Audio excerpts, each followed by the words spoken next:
loob. Ayan. So, naki-play, no?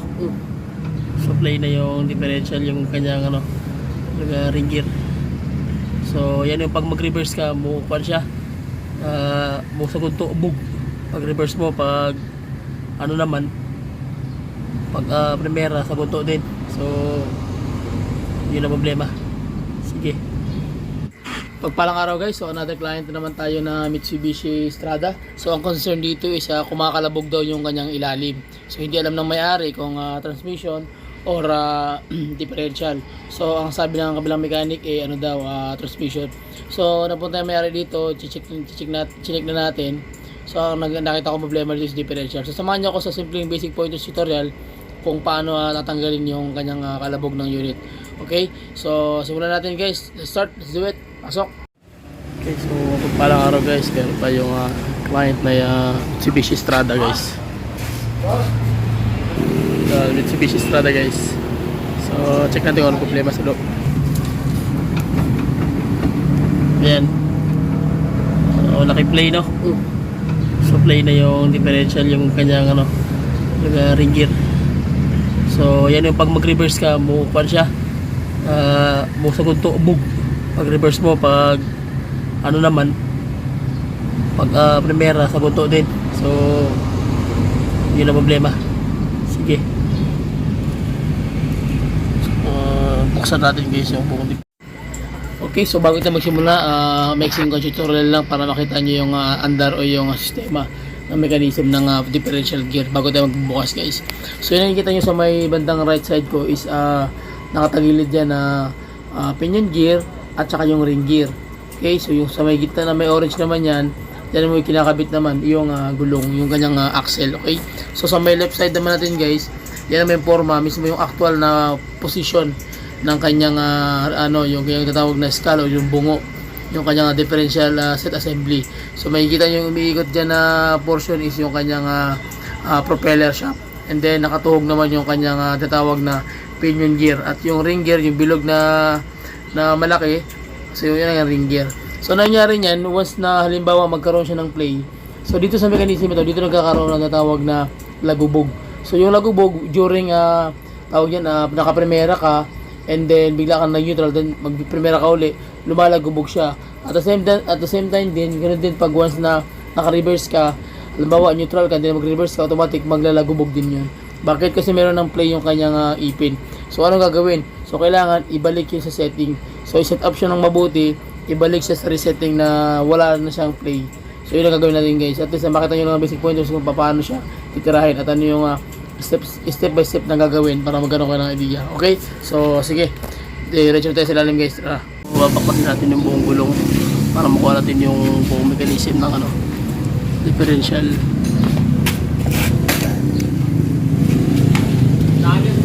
Okay, so ayan na guys, tinanggal na natin yung buong mechanism, na tanggal na natin yung kanyang tawag niyan, yung differential, yung pinakabungo.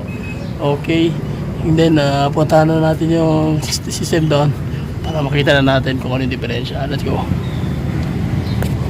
Okay, so tinanggal na natin guys yung mechanism. So ito yung kanyang differential assembly. Makikita nyo dito guys yung ano, ayan, yan, tinabidyohan yung pagkaka set up. Malinis pa talaga, halatang bagong-bago pa nung simula nung brand new, hindi pa ito nabuksan, ngayon pa siya nabuksan. So ayan yung ano, yung sistema. Okay, okay, so tinanggal na natin guys yung mechanism. So ito yung kanyang differential assembly.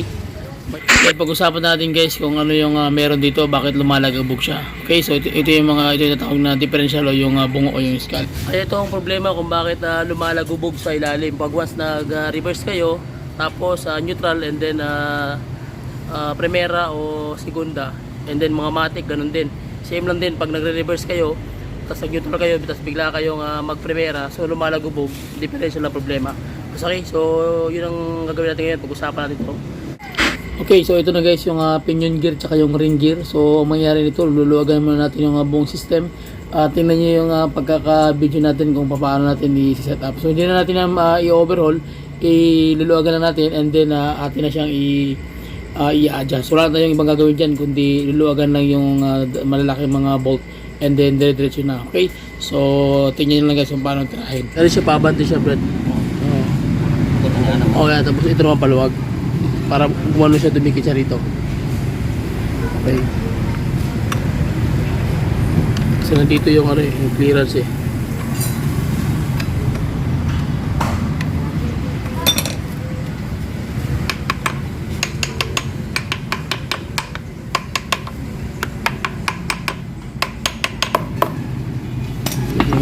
Paluwag.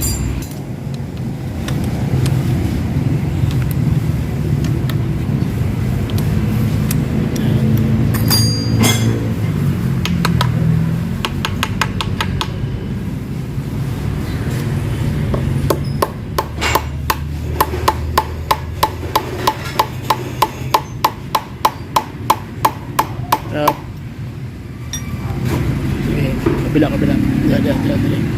Hugot.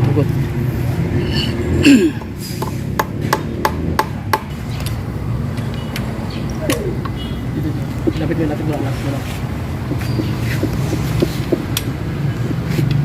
Pa. Sige. Hugot. Down. Hugot kayo, no? Mas bakit na yun. Sige, luwaga mo ulit para ano mo yung tunog. Sige. Tignan mo yung clearance niya. Ayan. Sige pa, luwag pa.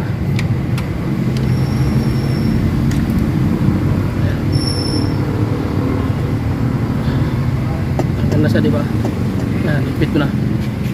So, okay na siya.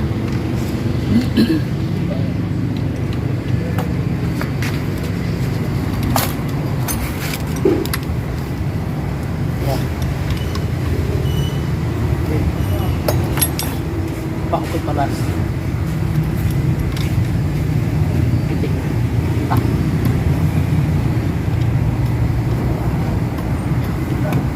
Okay. Final na yan. Wala siyang lock dito nakaganon. Nana. So, itungod mo itong country. Okay, so, kanina nakatungod na eh. O, yan. Okay na. Tapos, final na tayo rin siya pag saan tunog.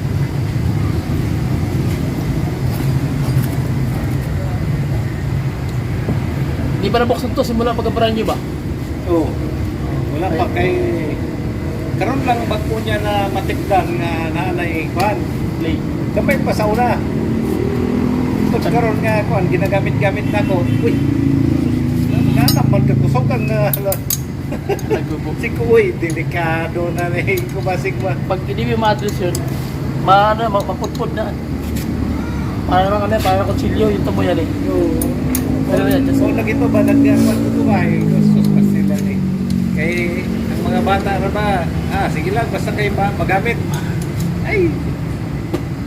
Nakita ko yan, di ba? Pag ano, tak. Oo. Mas malakas pag makina na, kay builo mo na. Kaya gani, book. Ganyan siya eh. Pagka in-engage mo na reverse, ano siya. Okay na. So additional guys, so yun na nga, nakita nyo yung paano yung pagluwag at paghigpit natin. So laging tandaan, pa naghihigpit kayo, kailangan iniikot-ikot nyo yung pinion gear, okay, yung kanyang pinakadulo. So para yung kinakabitan mismo ng propeller shaft. Kasi pag hindi nyo naikot yun, so mangyayari nun, hindi mo mararamdaman yung play. So kailangan 0-0 talaga, wala siyang play para walang clearance o walang lagabog ang maririnig sa ilalim. Okay, so yun ang mga basic pointers nga dapat yung tandaan. And then kung maghihigpit naman kayo, dapat umiikot naman siya. Okay? Dapat hindi siya hindi siya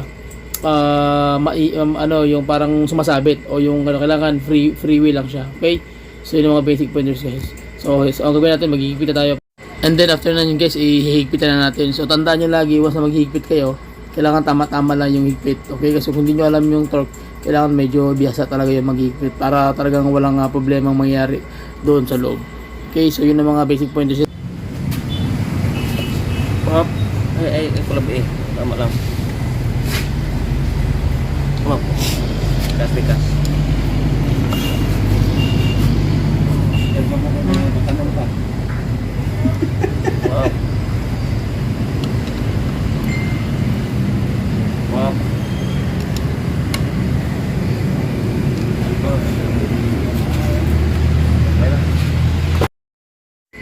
then basic pointers pa rin guys. So after nyo nang ikabit yung buong mechanism, so kailangan make it sure na malinis mismo yung lips ng differential set assembly.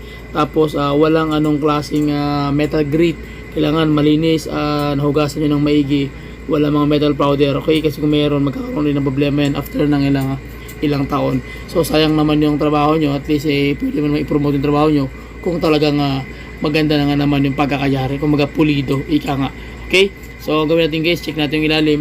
So ikakabit na namin to, although hindi ko man na-videoan to dahil medyo busy tayo. Mahalaga makuha nyo yung basic pointer. So kita nyo naman, malinis yung loob. Oh? So ibig sabihin, tayo pala ang unang nagbukas.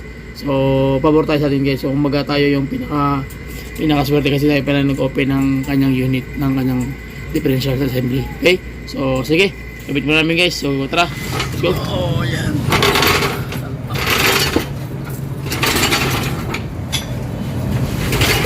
Check natin yung kalampag. Ayan o, binila mo diba? Nawala na yung hindi na siya gumagalaw, wala na siyang play. Ang nakaraan hindi natin limidyon, malakas ang play nito, ngayon wala na. Itong klaseng ikot mo, yan, setting na siya. So yan yung mga technique guys. Okay, so sige. Okay, so double check muna natin yung lahat tinira natin, yung kanyang differential set assembly, yung mga bolt, yung mga lahat ang tinanggal natin guys. So okay na. So magkakabit na lang kami ng brake pad ng kanyang caliper brake disc para sure ball talaga. And then okay na. So let's start. Atin nang i-try sa may-ari. So saan na yung may-ari para ma-test na natin kung okay ba yung tira natin. Let's go. Iko Klaro kayo nga daw niyan na ako.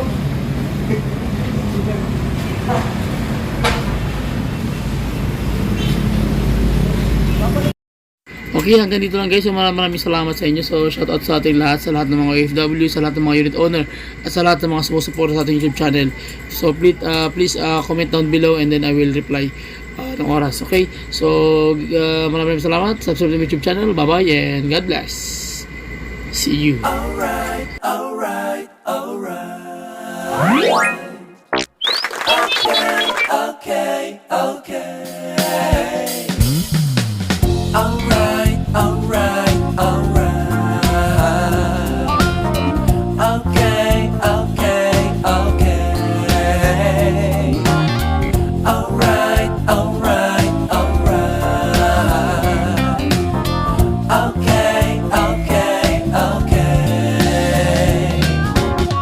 Da da da da da da da da da.